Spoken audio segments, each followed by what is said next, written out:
Hi, I'm Stewart Spinks and welcome to episode 317 of my podcast, Beekeeping Short and Sweet. Now that we've brought the colonies back from the clover fields to their overwintering apiaries, it's given me a chance to carry out a few checks, and I discovered one colony suffering from a heavy deformed wing virus infection. This usually means Varroa issues, and that leaves me with a dilemma.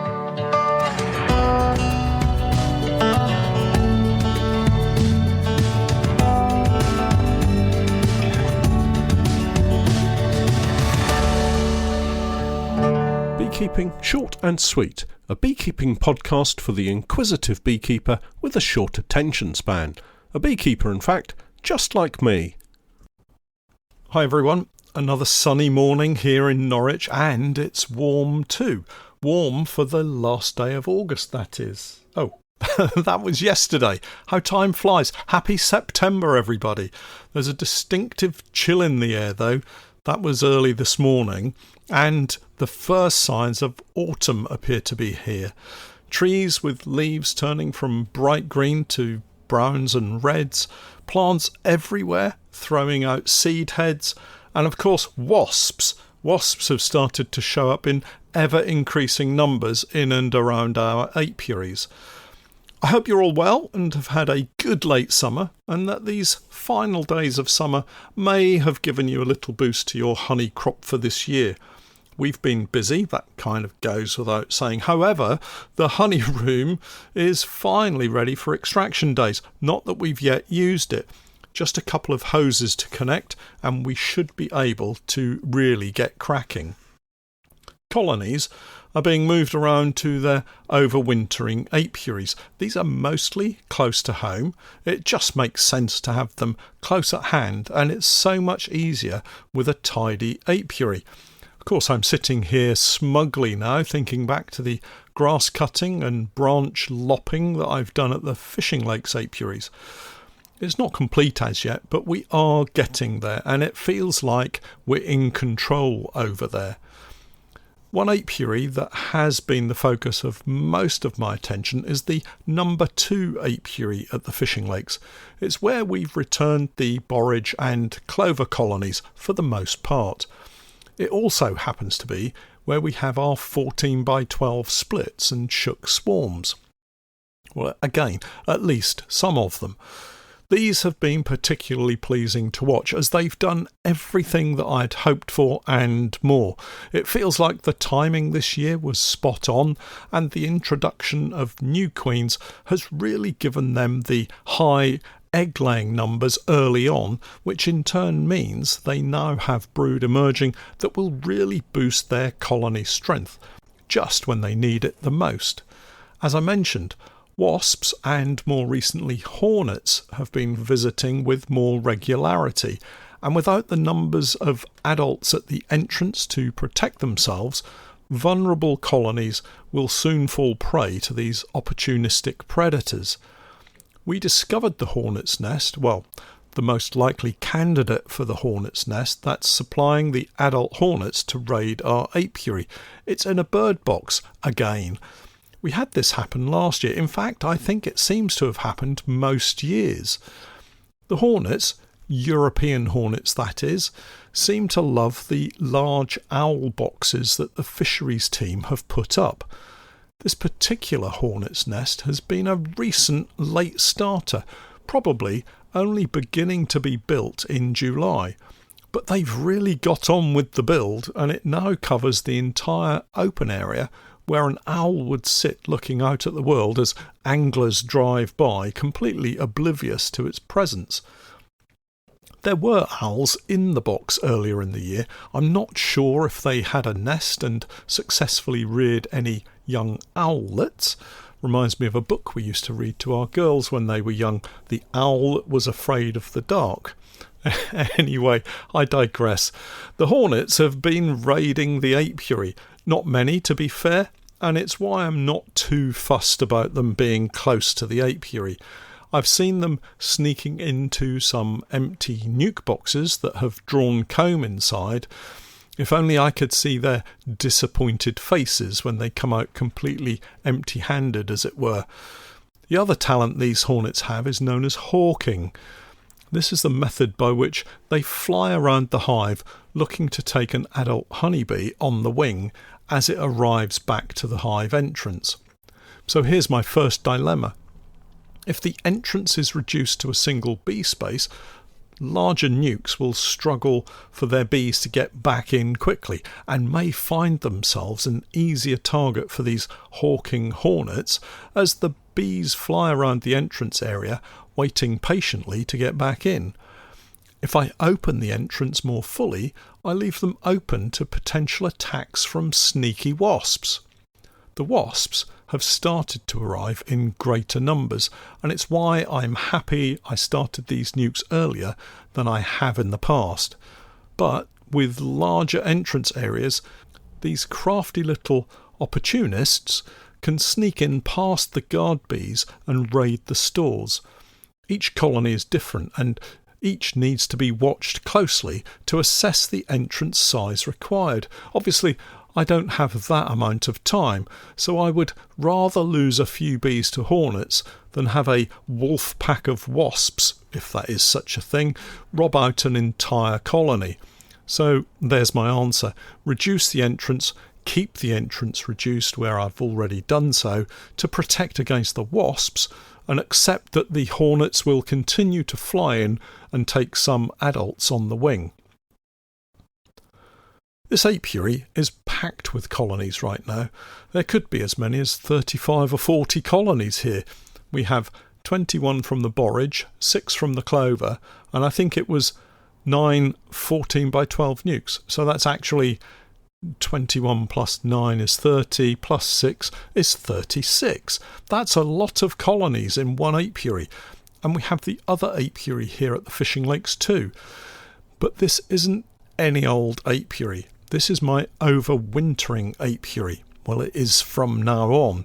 Larger numbers of colonies from now on into and through the winter really isn't a problem, as long as we manage it carefully, and here's why.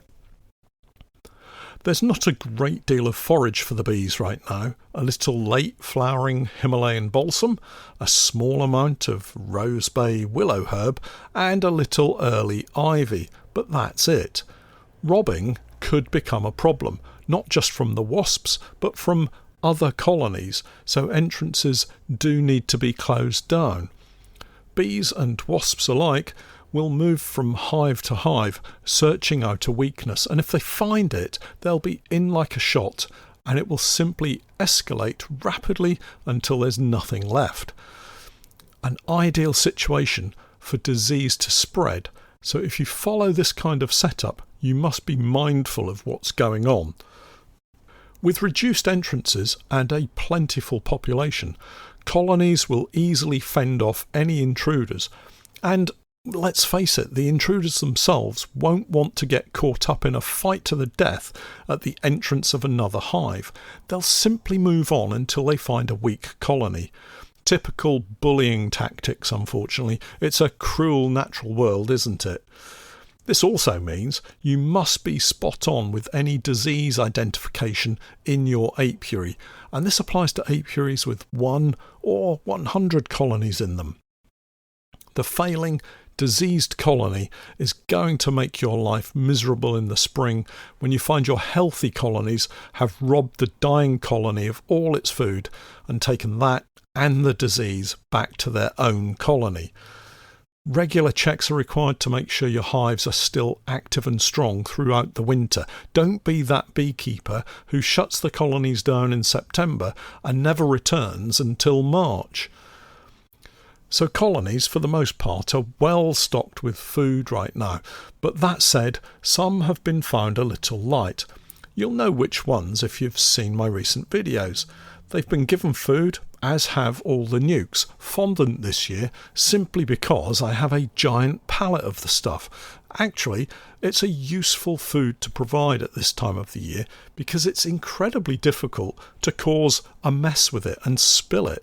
We are, of course, at the height of that opportunistic robbing stage of the season, so anything you can do to limit the amount of encouragement that you give to anything that might want to take advantage of a little spilt sugar syrup is a good thing. Some colonies, particularly the ones back from the borage, do still have supers on them. This year I'm going to leave these on the colonies and move them beneath the brood box as my preferred method. Maybe I'll simply leave one untouched and we'll see what happens.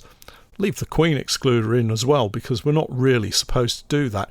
All in the interest of producing an interesting video or two for you all. You understand, I wouldn't normally do that. All of that said, don't forget that colonies will be slowing down now. Brood nests will be getting smaller, queens, for the most part, will begin to slow down their egg-laying rate, and drones will be getting evicted from the hives. Bless 'em. This means they will have space for additional food stores as we head into autumn. Time then to give a little feed, particularly if you have ivy nectar coming in and you're not bothered about taking a crop of honey from it. Feeding as the ivy comes in is helpful as, in my mind, it mixes it with the ivy and may make it easier for the bees to deal with over winter. You see, ivy granulates so solidly that some colonies, sometimes, find it unusable and starve even though they seem to have plenty of food stores.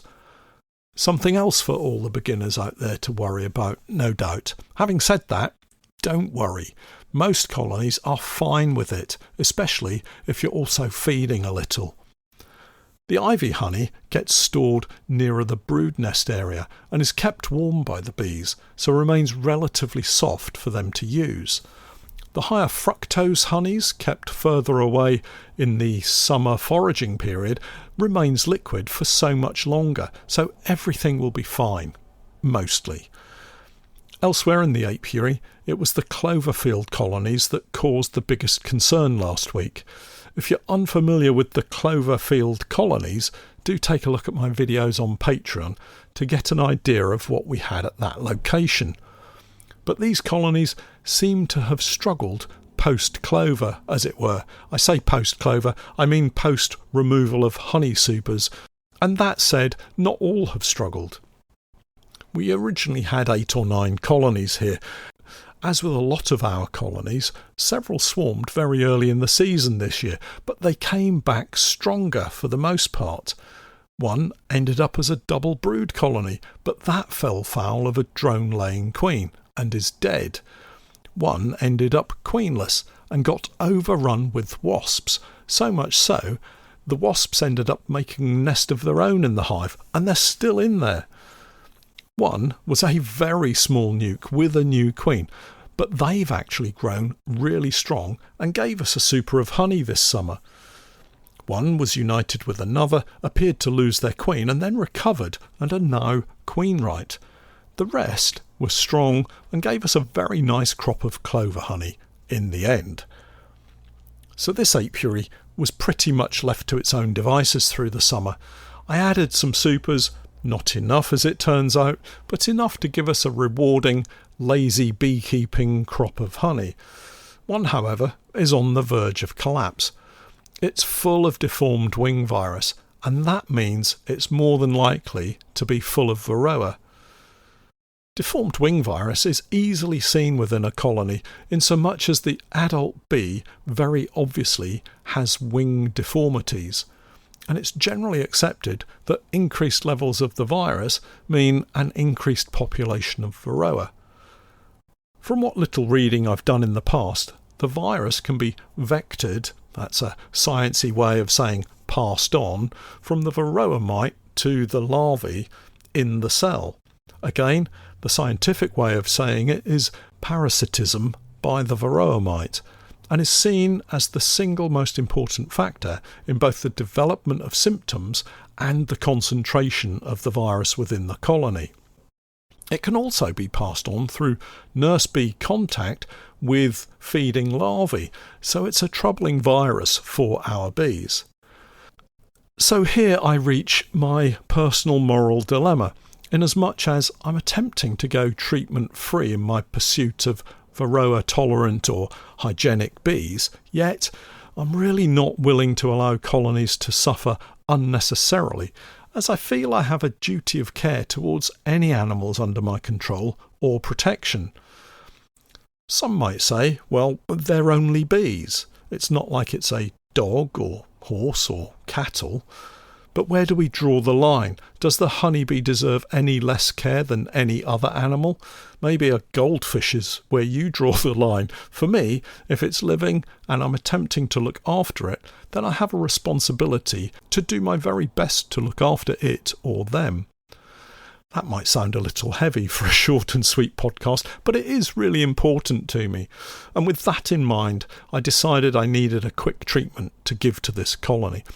As luck would have it, I had an old pack of Formic Pro, albeit a recently out-of-date pack, but needs must, and I was back the following morning to add this treatment to the colony.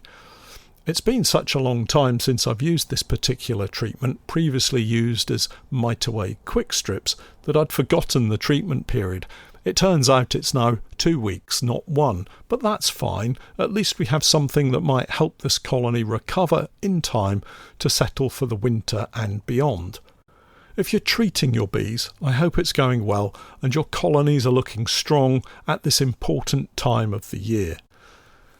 In other news, we've had a couple of replacement queens arrive for the failed queens that we introduced into our 14x12 nukes a couple of weeks ago, almost 3 weeks ago now. This year really has flown by. In both cases, the original queen has gone, either died of natural causes or unnatural causes, or maybe having been disposed of by the workers. In one nucleus colony, there was no sign of any attempt by the workers to produce a queen cell, so I suspect this failed queen simply died. In the other nuke, the bees have made queen cells, and for a split second I did think of leaving a queen cell for the bees to produce their own queen.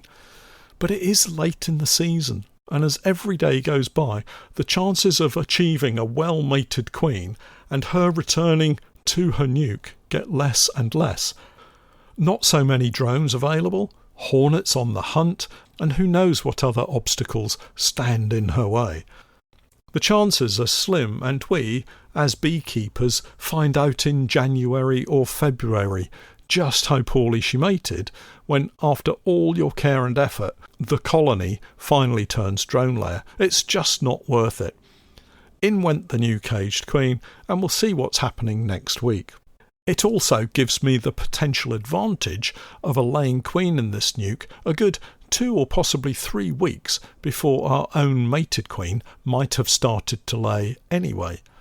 Well worth the effort and cost, I'd say. If you have a queenless colony, don't delay. Suppliers are now reducing stock levels and will doubtless run out soon. Well, that's it for this week. Don't forget to check out my website, www.norfolk-honey.co.uk, and for my latest videos and podcasts with more updates, tips and techniques, it's the same Patreon page, www.patreon.com/Norfolk Honey. And remember, I'm Stewart Spinks, and that was Beekeeping Short and Sweet.